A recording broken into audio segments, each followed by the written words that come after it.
శ్రీ పుణ్యలింగేశ్వర స్వామి క్షేత్రంలో స్వస్తి శ్రీ విశ్వావసునామ సంవత్సరం కార్తీక మాసం శరదృతువు కాలమున శతభిషా నక్షత్రమునందు శనివారం ఏకాదశి నాడు అనగా వచ్చే నవంబర్ 1వ తారీఖున ఉదయం 10:51 స్వామివారి విగ్రహ ప్రతిష్ఠ జరగబోతుంది. పుణ్యలింగేశ్వరుని దివ్యశక్తి అత్యంత శక్తివంతమై నిలవాలంటే సకల దేవతల ఆశీర్వచనాలు ఈ పుణ్యభూమిలో విస్తరించాలి. అందుకు సహకరించే ఆయుధమే పంచలోహ కలశం.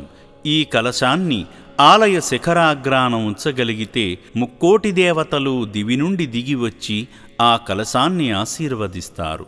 అందుకు ఉపకరించే పంచలోహ కలశాలను దాతలు పుణ్యదానంగా అందిస్తున్నారు. మీకు వీలైతే రాజగోపురాలపై నిలిపే కలశాలను గాని, 12 జ్యోతిర్లింగాల ఉపాలయాలపై నిలిపే కలశాలను గాని, జయసిద్ధి వినాయక ఉపాలయ శిఖర కలశాన్ని గాని, శ్రీ మాణిక్యాంబదేవి అమ్మవారి ఉపాలయ శిఖరంపై నిలిపే కలశాన్ని గాని, మరియు ప్రధాన ఆలయంగా కీర్తించబడే శ్రీ పుణ్యలింగేశ్వర స్వామివారి ఆలయ శిఖర కలశాన్ని గాని దానంగా అందించాలని ఆశించగలిగితే స్వామివారి పుణ్యసేవకై పుణ్యదానంగా మీకు నచ్చిన శిఖరాగ్రానికి అందించి 1000 జన్మల పుణ్యఫలాన్ని పొందండి.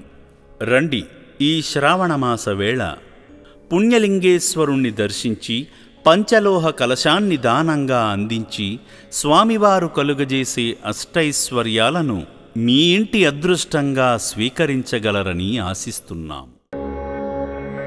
ఓం శ్రీ పుణ్యలింగేశ్వర స్వామినే నమః.